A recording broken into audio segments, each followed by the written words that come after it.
The Cincinnati Bengals may have dedicated practice time this week to defensive linemen and offensive linemen catching passes, running wide receiver routes. But if you listen to the way they're talking, they're very motivated to finish the season the right way.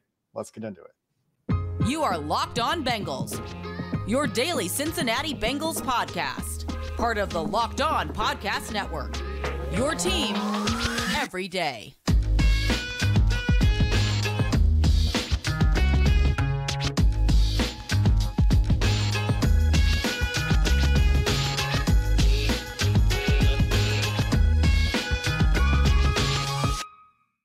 What up, Bengals fans, and welcome to another episode of the Locked On Bengals podcast, our final game preview of the year. We have to get used to not doing a playoff run.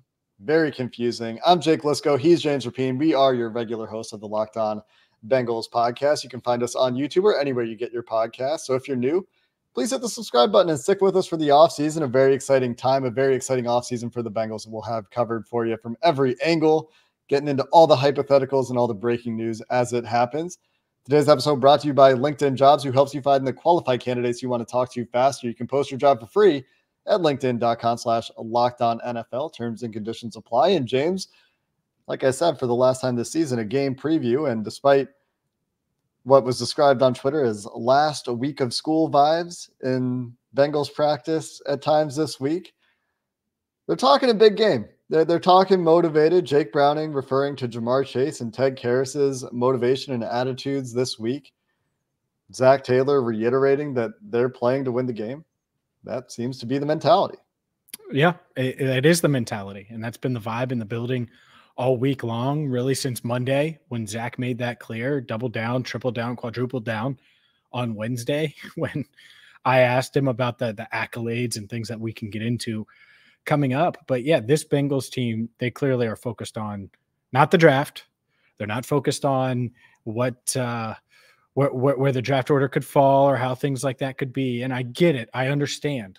Fans, you should focus on it because honestly, it is more relevant to your fandom, I would say, in a big way, than whether or not they win the Battle of Ohio on Sunday.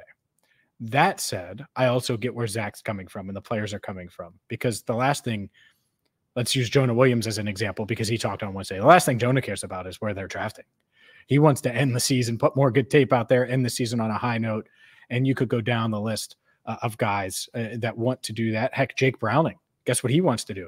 Continue to show that he's an NFL quarterback and put more good tape out there. So there's a lot of focus, I think, going into this game. And at the same time, it's literally the opposite of what happened in 2021, where the Bengals, they clinched the playoffs and they have to go to Cleveland for that season finale. And full disclosure, I left and went back to the hotel before that game ended. I recorded with you before that. We waited till the game ended, but recorded with you from the hotel because the Bengals weren't playing anyone. It wasn't a real game to them. And they ended up losing, I think it was a one-possession game in Cleveland before going and making that Super Bowl run. Well, that's what the Browns are treating this as, because Jeff Driscoll, Bengals legend, will start for the Browns. It'll be their fifth starting quarterback and of the season. And man, that's it's kind of wild, but that's where we're at going into this game. I remember so little about that game when the Bengals rested their starters against the Browns that I don't remember what the score was. I don't remember you leaving the game early. I don't remember any of that. That's how irrelevant that game was. And can I tell you what I remember? Yeah. And I was there. I remember Jamar Chase getting the record. That's right. And then them yanking him. That's right. That's it. You jogged my memory with that one. Yep. Yeah. That's the main takeaway. You know, I remember Brandon Allen being the quarterback. I think it was a one-score game. Was it 23-16 or 21-16? It was something like that. It was close. Like the Bengals kept it close enough, but it just fell. And I couldn't tell you who started for the Browns in that game. No. At quarterback. Was it not still Baker? I'm looking it up now. No, Baker was dealing with the rib issue. It was Case Keenum. It was 21-16. The Bengals finished 10-7, and the Browns finished 8-9. So kind of similar situations of where these teams are. Now, I don't think the Browns are going to go on a Super Bowl run, But just to give you an idea of the vibes, I think this team very much so wants to win, and they'll have a backup quarterback going up against a backup quarterback, fifth string. Yeah, it sounds about right. A lot of backups before quarterback for sure, whatever it is. You mentioned the stakes though for guys like Jonah Williams, and something that maybe I didn't talk enough about during the crossover yesterday, where we did talk about, for the Bengals getting an eye on players that could be part of your future, is the huge list of guys that are free agents. And we talked about that in our mailbag earlier this week, but the guys that are playing to get one last game of tape out there: Tyler Boyd, Chidobe Awuzie, Jonah Williams, T. Higgins has a potential free agency, although we expect him to most likely be franchise tagged. Irv Smith, if they can get him onto the field to give him an opportunity to put something on tape before the end of the season. Josh Tupou is a free agent. Drew Sample is a free agent. Travion Williams is a free agent. You go down the list, there's a bunch of guys that are even depth players. Akeem Davis-Gaither, a free agent. The backup linebackers, both Marcus Bailey, also a free agent. Mitch Wilcox, Tanner Hudson. I mean, the list of guys, Trent Irwin, the list of guys that have played snaps for this team this year that are going into unrestricted free agency, very long, from both starters to some of the guys in role player backup roles that, one, the Bengals are going to consider bringing back in some of the cases here. And two, the Bengals have always been pretty good about, when they can, giving guys an opportunity to get onto the field or get onto the 53 and show what they can do in spots like this. That said, the mentality they're exuding and the message they're sending through the media and internally, because they're saying the same things, is that they really want to win this game. They want to go into the offseason with momentum. You can see this in interviews with Sam Hubbard. You can see this with the way the players are talking in the locker room, with Zac Taylor's presser, with Jake Browning's presser. They want to go into the offseason with momentum. They want to finish the season the right way. They want to finish the season with a winning record. They want to get a win in the AFC North, for crying out loud. So they have plenty of reasons to want to win this game as a coaching staff and as players. Coaches also potentially looking for jobs in the offseason and getting to put together one more game to finalize their resumes, as it were, as they're potentially in hiring cycles this offseason as well. So plenty of motivation there. But, you mentioned for fans, James, perhaps the draft pick is more appealing. Perhaps picking 13th instead of 17th is something that makes a big difference in the world of players that's available to you in this draft. And we'll see. We'll have plenty of time to talk about that, but not on Zac Taylor's mind. Can tell you that. No, it's not. And yet it does matter. It matters a hell of a lot if you're drafting 13th versus 18th or 17th or 16th, where they're currently at. It just does. It could be the difference between getting that stud, insert whatever you think the Bengals should go after, versus not, because they're not going to trade up. Spoiler. They will not trade up in round one. I would be shocked at that. And I'm not knocking them. It's just they value the assets in the pick. So plenty of time to discuss all of that. I do think that it is interesting, the mindset aspect of it, because, well, let's talk about it. Let's talk about that element of it next, because it's not just that, it's also what Trey Hendrickson could potentially do this week and history-wise, and some of these other accolades that are potentially on the line on Sunday for guys that I expect to play. So we can go there coming up next. Today's show is brought to you by LinkedIn Jobs. At the start of the new year, every small business owner is asking themselves the same question. What's the one move I can make that'll take my business to the next level in 2024? Well, LinkedIn Jobs knows that your success depends on the team you surround yourself with. That's why LinkedIn Jobs has created the tools to help you find the right professionals for your team faster and for free. Why do you think the Bengals aren't worried about the draft pick? They're going to get LinkedIn Jobs, and they're going to find that defensive tackle that you want them to find. Okay, I kid a little bit, but LinkedIn isn't just another job board. LinkedIn has a vast network of more than 1 billion professionals, which makes it the best place to hire. LinkedIn also knows that small businesses are wearing so many hats that you might not have the time or resources to hire. Thankfully, with LinkedIn, the process is intuitive, quick, it's easy. Post your job for free at linkedin.com/lockedonnfl. That's linkedin.com/lockedonnfl to post your job for free. Terms and conditions apply.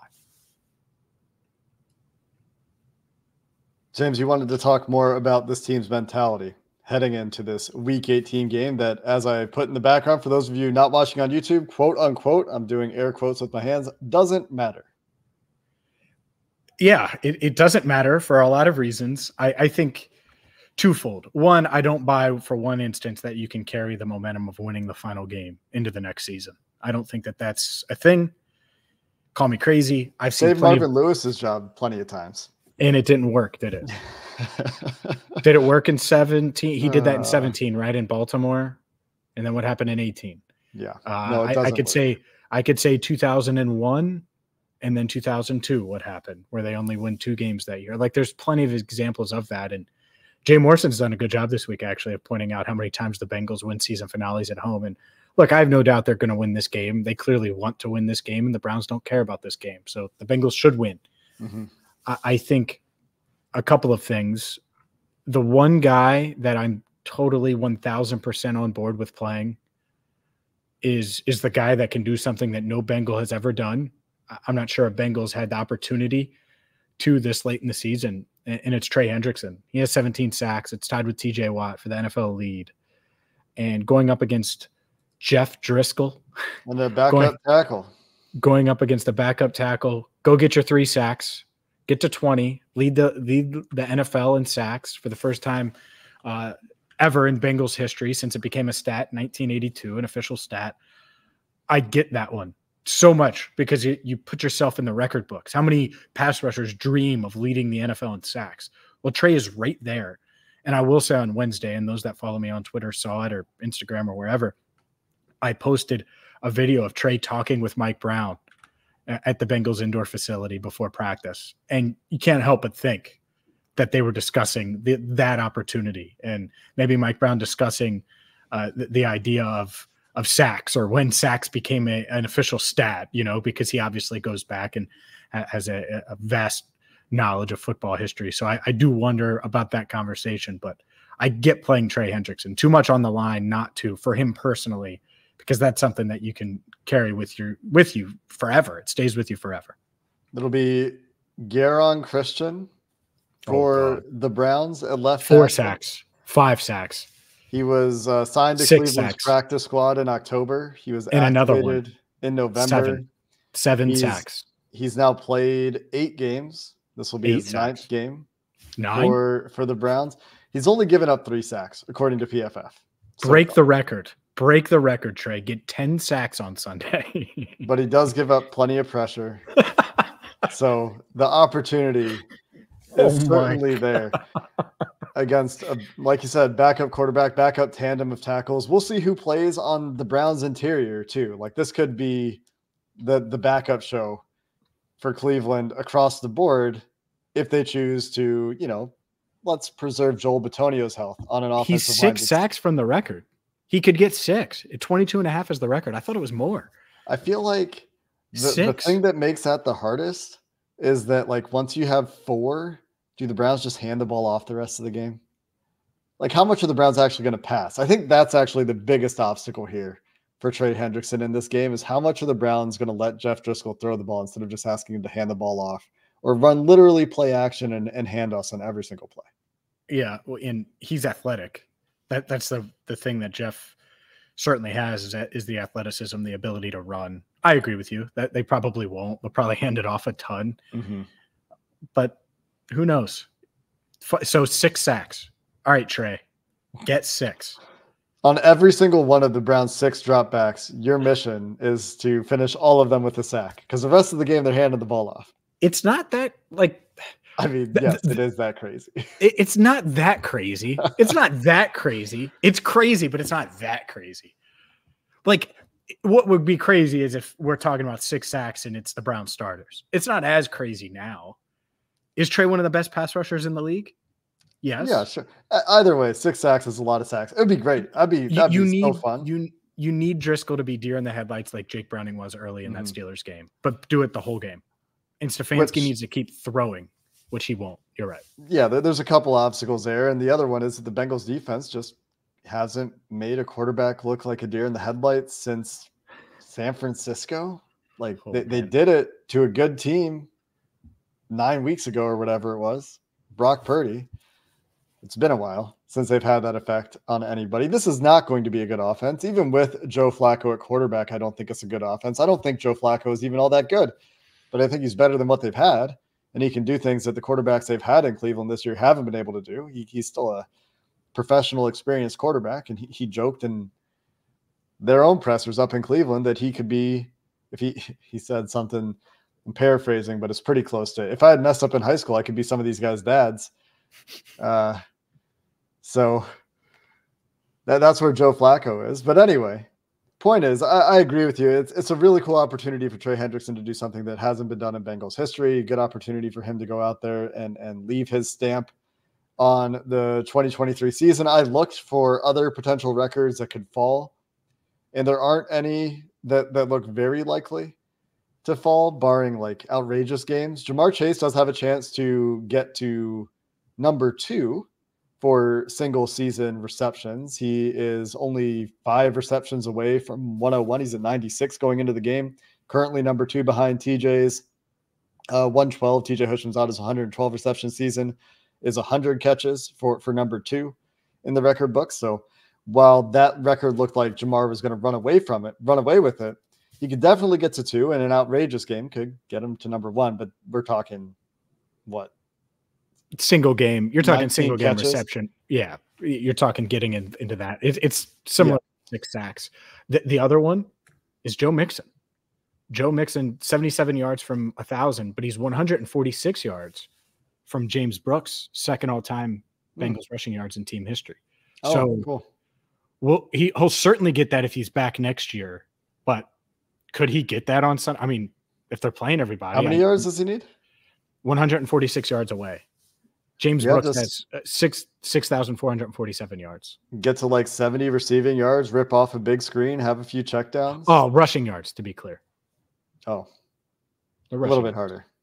James Brooks. It's harder, but you know. Have they had a single rusher go for more than 100 yards this year? Well, has Mixon? I don't. Maybe once. I'm looking. I think he has once. No, I think he has once. No, the highest rushing yard game this year for the Bengals is 87 for Joe Mixon against San Francisco in Week 8. So they could get their first 100-yard rusher of the year, depending on how many Browns rest on defense. And if he did get there, let's just say he got 147 yards and broke Brooks's mark, he would still be roughly 1,600 off of Corey Dillon. So he's a ways away from Corey Dillon's record, just to give fans an idea of where he would be at. Corey Dillon's over 8,000. I think Corey Dillon's record might be safe for the foreseeable future. Unless Chase Brown gets some handoffs starting on Sunday, then you never know. Okay. All right. I'm kidding. It's a joke. But that is a good way to transition. It is. How many handoffs should Chase Brown get on Sunday? We'll discuss Chase Brown and the rest of these rookies coming up next. Today's show is brought to you by BetterHelp. Around New Year's, we get obsessed with how to change ourselves instead of just expanding on what we already know. Maybe you finally organize one part of your space and you want to tackle another. Or maybe you're taking supplements every morning and now you want to actually eat breakfast too. Therapy helps you find your strengths so you can ditch the extreme resolutions and make actual changes that will really stick. If you're thinking about starting therapy, you can give BetterHelp a try. It's entirely online, designed to be convenient, flexible, and suited to your schedule. So whether you're entering your busy season at the office, which I know a lot of people are, or maybe things are going to slow down a little bit, like people like me working in the NFL world, just fill out a brief questionnaire and get matched with a licensed therapist, and you can switch therapists at any time for no additional charge. Celebrate the progress you've already made. Visit BetterHelp.com/lockedon today to get 10% off your first month. That's BetterHelp, BetterHelp.com/lockedon. For those of you watching on YouTube, you know what this last segment is going to be about. But for those of you not watching on YouTube, play the youth or the youths. Play the young guys. Let's find out what they got. Those damn youths. Gotta find out what the youths got. All right, so let's talk about Chase Brown first. Joe Mixon, I don't know. He's under contract next year. Don't know if he'll be back or not. There's a lot of uncertainty surrounding a lot of other guys that aren't under contract. So who knows? How many snaps would you give to him? How many snaps would you give to Chase Brown? Would you give snaps to the other guys? How would you approach it if you were Coach Lisco, which is the first and last time I will ever say that? What if I become a Nope. youth league coach? Nope. Gonna Coach come, Jake. Gonna Coach come Jake. coach your family's future basketball team. 0-12. I'm so far away from how would I handle the snap counts? Is that the question? Yeah, between Chase and Mixon. Chase Brown, Joe Mixon. Yeah, I mean, because he wants his 77 yards. You know he wants his 1,000. Like, he does. Yeah, if it's me, Chase, like, I'm not sure Mixon is playing this week. If it's me, I don't know how much of a player's coach I am. I mean, maybe if you're there, you have the relationships. It's a little bit different. But I don't know these. I don't know most of these guys personally at all. Like, and those that I do know personally at all, they're acquaintances at best. So, you know, if you have those relationships, maybe it's a little bit different. And if I imagine there's a relationship there, maybe you do try to get him some touches and let him finish the season strong as well. Because like all these guys, I'm sure Joe Mixon is of the same mentality that he wants to finish the season the right way and put his best foot forward for the last game of the season against a division rival and all these things. But what have we talked about this week is getting these young guys as much opportunity as possible.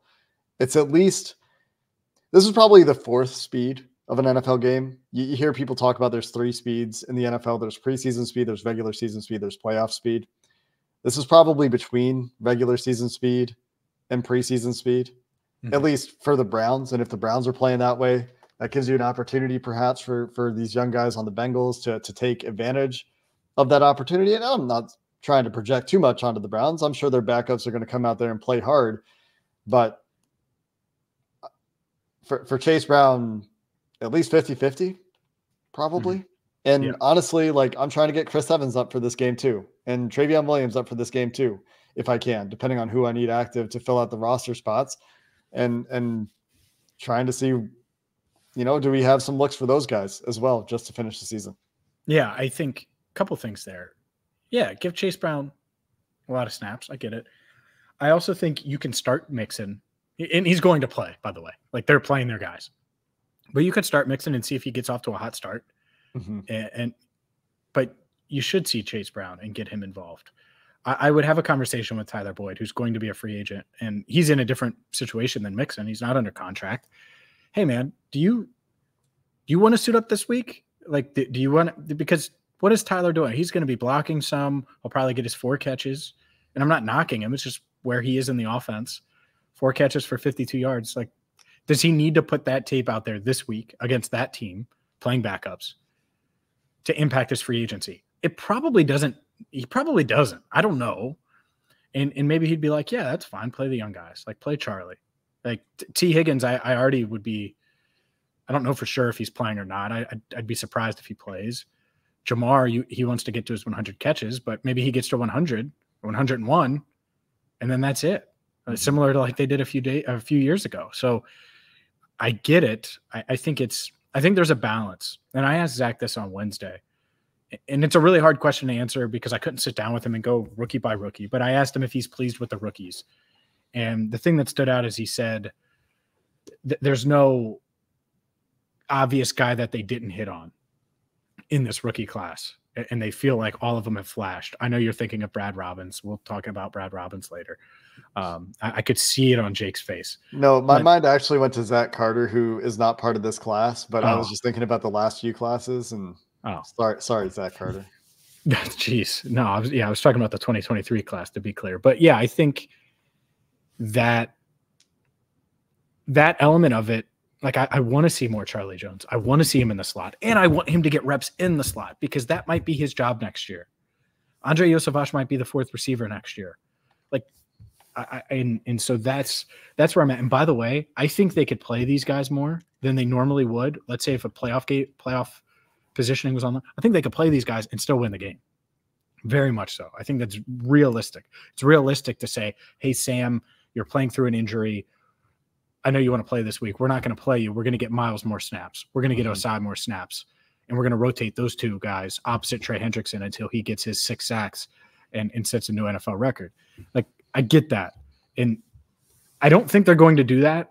Maybe they are, and this is just all part of it, which I hope it is. I really do. I hope you get your guys their numbers, and you try to, but you also get these guys involved because it is valuable. just like the preseason will be valuable next year for the rookie. I think these guys getting valuable reps. For example, DJ Turner, I would get Turner on the field. I'd find ways to get him on the field and get him more snaps. Absolutely. I do want to say just that the reps matter and it is a good opportunity. It's also like not a huge deal. Sure. It's better than not doing it, which is why you should do it, because in the NFL, everything that is better than even marginally alternatives, you should take those marginal opportunities wherever you can take them. But if they don't do it, how big of a deal is it? Like, we're probably going to forget about it by next summer. You're not even going to get enough answers in a single game against backups anyway. But it'd be better to have any information you can get than to not have that information. So that's why we're talking about it the way we are. Can I give you a garbage game that I remember? It was the day after Christmas Day, December 26th, 2010. Okay. So this is the Chad Johnson, Terrell Owens Bengals, right? Mm-hmm. And guess who had 6 receptions for 124 yards and 2 Marvin touchdowns? Jones. No, Marvin Jones was not a Bengal then. Jerome Simpson? Jerome Simpson, baby. It was the Jerome Simpson game. Carson Palmer, 269 yards and 4 touchdowns. Throwing to Jerome Simpson, 34-20. And obviously that was one of Carson's last games as a Bengal. But it was also like, oh, maybe Jerome Simpson can help. And he did help that 2011 team. He did. And so I know that's not the same.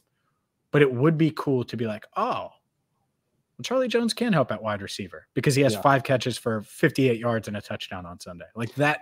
That's how I view Sunday. And like Zac Taylor said, seeing Jake Browning in a game versus just seeing him in practice is different. And so seeing these guys in more game experience, how many offensive snaps does Charlie Jones have this year? Like 40 tops, 30 maybe? I can check real quick. It's not very many. But when you look at the Vegas expectations, various sportsbook expectations for this game, the Bengals are favored by 7 points. So and it opened at like 3. It opened at like 3. He has 45 special team snaps and only 23 offensive snaps. Okay. 23. Let's double that number for Charlie Jones this week. Yes. Like, yes, at least. And that goes for the other young guys too. Not just Charlie Jones. You mentioned Miles Murphy, you mentioned DJ Turner. Jordan Battle is obviously going to continue to play. And that should also be true for Chase Evans and for Andre Yosef. Chase Brown, and Andre Yosef. It's a new year. Same name issues with Jake Lisco. Never changing. Do you have a prediction? Yeah. You want to do a prediction? Yeah. Easy money. What's your prediction? Trey Hendrickson gets 6 sacks. Jamar Chase gets 5 catches. Yeah. Joe Mixon gets to 1,000 yards, and the Bengals win by 3 scores. They're trying to win this game. Yeah. They win 31-10. They're trying to, they're going to try. I think they're going to get all of them. I think Trey Hendrickson's going to have multiple sacks. 6 is unrealistic. I think Joe Mixon's going to have 80 rushing yards, so season high, or close to a season high. And Jamar Chase will have 5 catches. I also don't think T. Higgins plays.